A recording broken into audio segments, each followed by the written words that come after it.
जय श्री राम। चलिए चलते कथा की तरफ। उससे पहले चैनल को सब्सक्राइब कर लें, लाइक करें, कमेंट करें, बेल आइकन को दबा लें। चलिए चलते कथा की तरफ। और लव कुश जो है मैदान में डटे खड़े हैं, लक्ष्मण जी से सामना हो रहा है उनका। और अभी तीखी तीखी बातें हो रही हैं दोनों तरफ से। और अब आगे डर नहीं रहे बच्चे, निडर खड़े हैं, बिल्कुल निडर। अब लक्ष्मण जी से उनका सामना हो रहा है।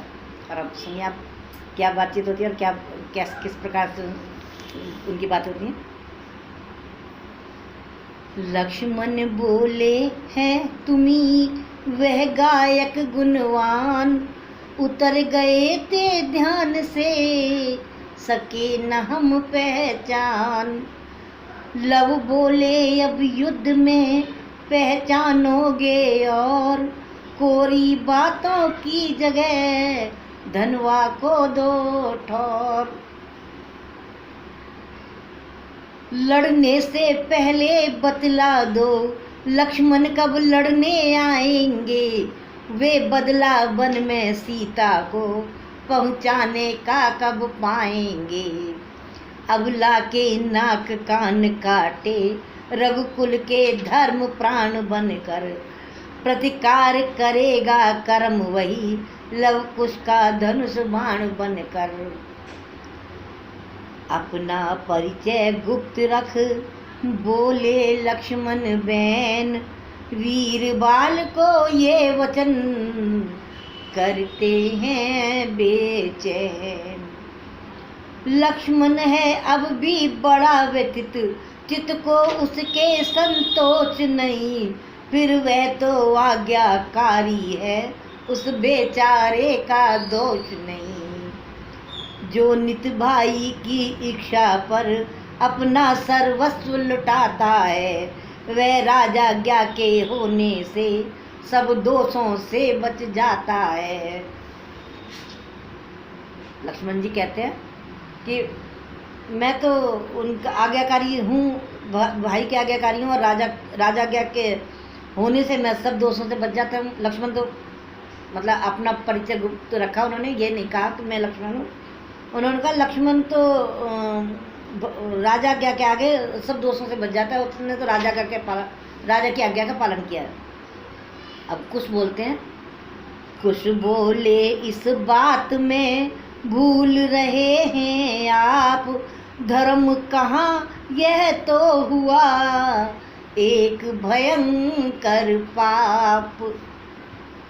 जो किसी भांति भी सत्य मार्ग तज कर कुमार्ग पर जाता है, परवश होकर अपनी मति पर अज्ञान कुठार चलाता है। अंधा श्रद्धालु वही तो है, वह ही ज्ञानी अज्ञानी है। हे हंस किंतु यह बोध नहीं, क्या दूध और क्या पानी है। अच्छा ये बातें जाने दो, कटने मरने की बात करो, या तो उल्टे घर को जाओ या रन करने की बात करो। लक्ष्मण बोले क्षत्रिय के प्रति ऐसा कटुआ के अच्छा नहीं।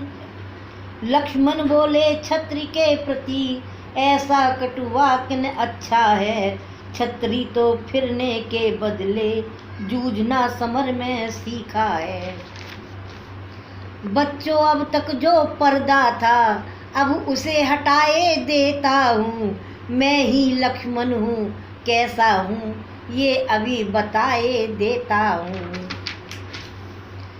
जिसने घननाद संहारा है उसको तुम भीरु समझते हो, संभलो इन बाणों से बिंद कर तुम भी निज धाम पहुँचते हो।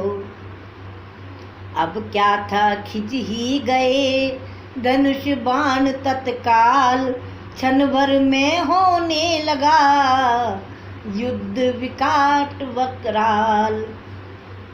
क्या था कि दोनों तरफ से धनुष बाण खिंच गए, दोनों ने अपने अपने धनुष बाण निकाल लिए, बातों बातों में ही धनुष बाण चलने लगे। अब क्या था खिंच ही गए धनुष बाण तत्काल, क्षण भर में होने लगा युद्ध विकट विकराल। लक्ष्मण जिस समय अग्निशर से सर्वत्र अग्नि फैलाते थे, कुछ तभी बाण से जल वर्षा लपटों के लिए बुझाते थे। फिर लक्ष्मण अपना बाण छोड़ जब जल को घी कर देते थे, कुछ तभी चला कर निज सहायक घी को मिट्टी कर देते थे। धीरे धीरे बढ़ चला वैज्ञानिक संग्राम, घटा जभी छाई इधर उधर खिल गई घाम। घाम यानी धूप। बाणों ही बाणों के द्वारा नाना प्रकार के ज्वर आए, बाणों ही बाणों के द्वारा सब नष्ट हुए सब बिल गाए। माया की प्रतिमाएं बनकर लड़ती थी मरती जाती थी, धोखे की सेनाएं बनकर लड़ती थी मिटती जाती थी। जब वैज्ञानिक युद्ध का होने आया अंत, तांत्र शक्तियां हो गई रन में प्रकट तुरंत। उच्चाटन मारन वशीकरण सम्मोहन आदि शस्त्र आए, उन मंत्रों ने उन तंत्रों ने कितने ही कौतुक दिखलाए। लड़ते थे कभी प्रकट होकर फिर कभी गुप्त हो जाते थे, नाना प्रकार की लीला से वीरत्व वीर दिखलाते थे। लक्ष्मण द्वारा व्यथित जब देखे दोनों लाल, गुरु ने गुप्त प्रकार से फेंका माया जाल। सेना का आधा दल अब तो अपने ही को कुछ जान गया, आधा ऐसे भ्रम में आया लक्ष्मण को ही लव मान गया। कुछ घबराए अपने ही हाथों से अपनी गर्दन उतार उठे, कुछ अपने ही शस्त्रों द्वारा लक्ष्मण जी पर करवार उठे।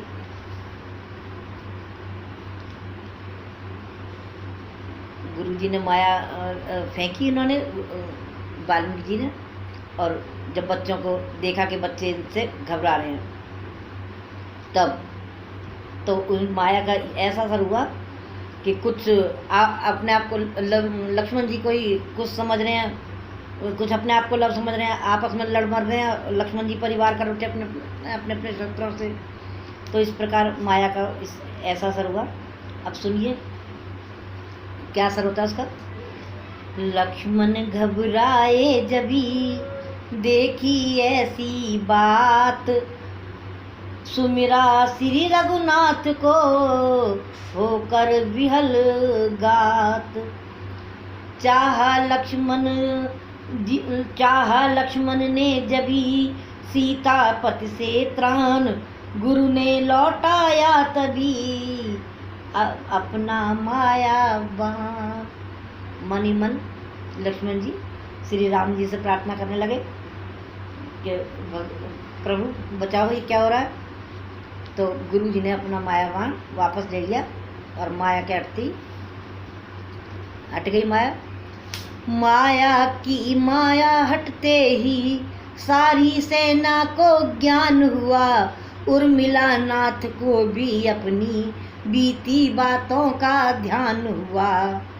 पर सेना ऐसी घबराई जम सकी नहीं समर स्थल में, भागी कौशल की ओर तुरंत जम सकी नहीं समर स्थल में। सेना भाग चली कौशल की तरफ, घबरा गई सेना और घबरा के कौशल की तरफ भाग ली। लक्ष्मण ने देखा जभी सेना का ये हाल, तेवर तिरछे हो गए नेत्र हो गए लाल। लक्ष्मण जी ने जब देखा कि सेना भाग रही है, सेना में भगदड़ मच गई है, तो तिरछे तेवर हो गए उनके और लाल आंखें हो गई लक्ष्मण जी की। और वो देखो वो क्या कहते हैं,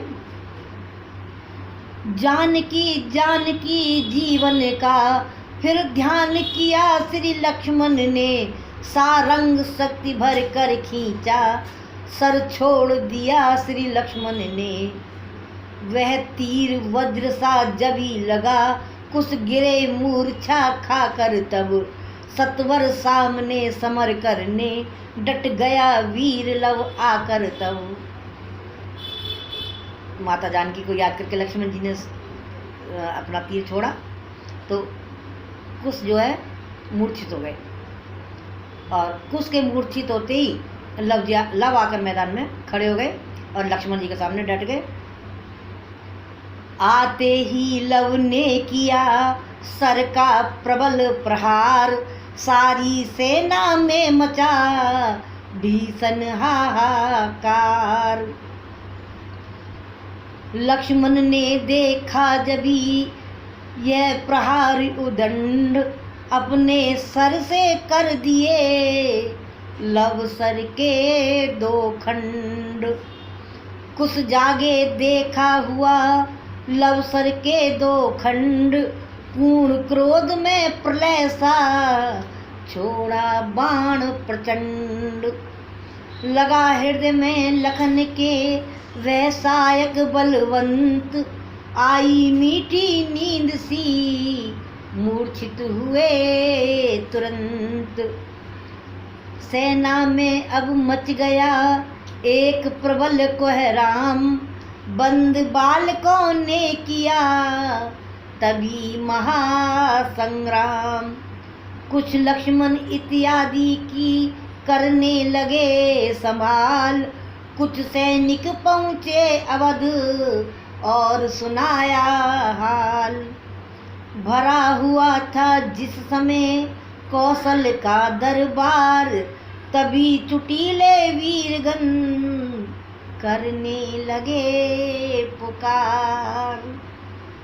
कुछ जो सेना के बड़े लोग थे, कुछ वहाँ कौशलपुर में जाकर भगवान के आगे गुहार लगाने लगे कि प्रभु सेना में भगदड़ मच गई है और ऐसे ऐसे बात है, बहुत ज़्यादा भयंकर सेना भाग पड़ी है। प्रभु के आगे गुहार लगाई।